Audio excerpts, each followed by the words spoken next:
So I'm pretty sure I'm not supposed to be here, but I'm on a bit of a mission. Let me explain.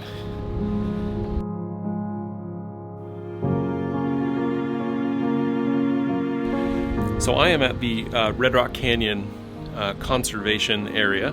The main part of the park is closed, but it is a new moon tonight. And as you can probably also hear, it is incredibly windy. So this whole experiment may end up being completely worthless and folly, but we'll see. But I was here earlier today doing some bike riding, and I really got to catch just a bug for how beautiful and amazing some of the landscape looks here. And I thought that it would really be a great idea to try and get some night photography, to try and get some astral photography of some stars. But it's also, like I said, it's a new moon, which means there's no moon out here tonight, which means that I can hopefully get some really great photos. Now, I live in Las Vegas, and I'm only about 20 to 25 minutes from the city. Las Vegas is notoriously one of the brightest cities in North America, but as soon as you get just a little bit west of the city, out here into Red Rock Canyon, into Kyle Canyon, into the Mount Charleston area, Spring Mountain area, there really is a significant drop-off in the light. Although, because there's no moon, I'm actually hoping that some of the light from the city will actually illuminate some of the mountains out here, because as I look at them, they are pitch black. But I'm really hoping that I can get up and find a good spot, get set up with my tripod. I've got a couple of my lenses with me, and I thought maybe I'd be able to get some photos of the Milky Way, some of the stars and the planets that are visible right now. So I'm gonna make this trek across this park, and up over, there's a hill I'm gonna have to climb and a trail I have to go up. But I've got a big floodlight with me, and I've got a headlamp with me. I've got snacks. I've got a warm beverage, and hopefully I can get some good stuff.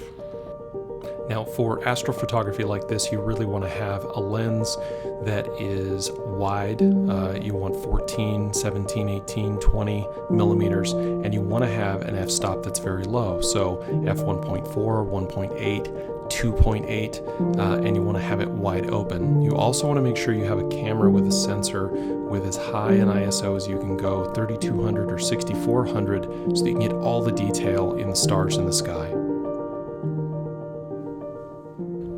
All right, so I'm at the top of the hill overlooking most of Red Rock Canyon. I'm not really sure how far down,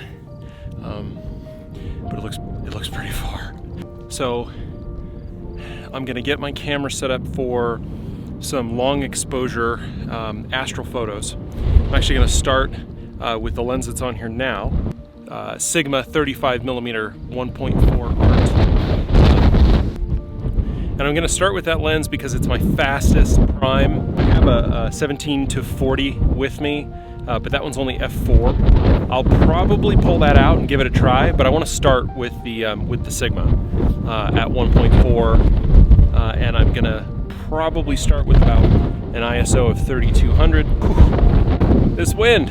Now right now I've got my camera facing east, and you can actually see the city of Las Vegas right behind me. But we're going to be facing west, where the southwest, where the Milky Way is, and where the Red Rock peaks are. All right, so I'm going to start with this lens, and we'll see how we do.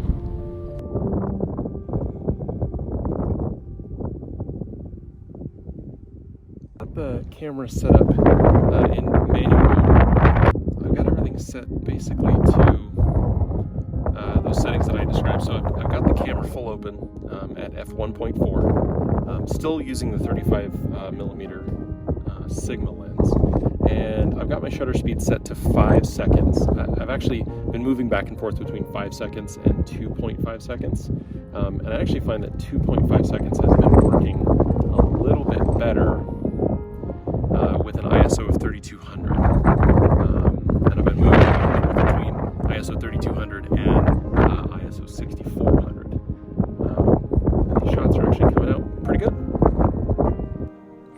to achieve an optimum focus when trying to get stars, set your lens to manual. And if your camera has a zoom function in your display, go ahead and zoom in as far as you can, and then try to manually adjust your focus so that your stars are as close to pinpoints as possible. All right, so I'm back in the car, and I'm really kind of happy with, at least initially, what those shots looked like out of the camera.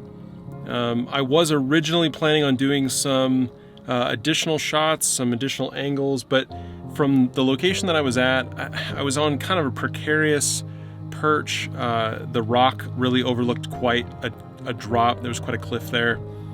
It was very dark. It was very windy. And so, I didn't want to take any chances. And I figured it would be a smart idea before it got too late into the very, very late evening, really to get back to the car and get home to take a look at these shots where it's warm and it's safe. So we'll head back to the office. We'll throw these photos in Lightroom, and we'll see how things look.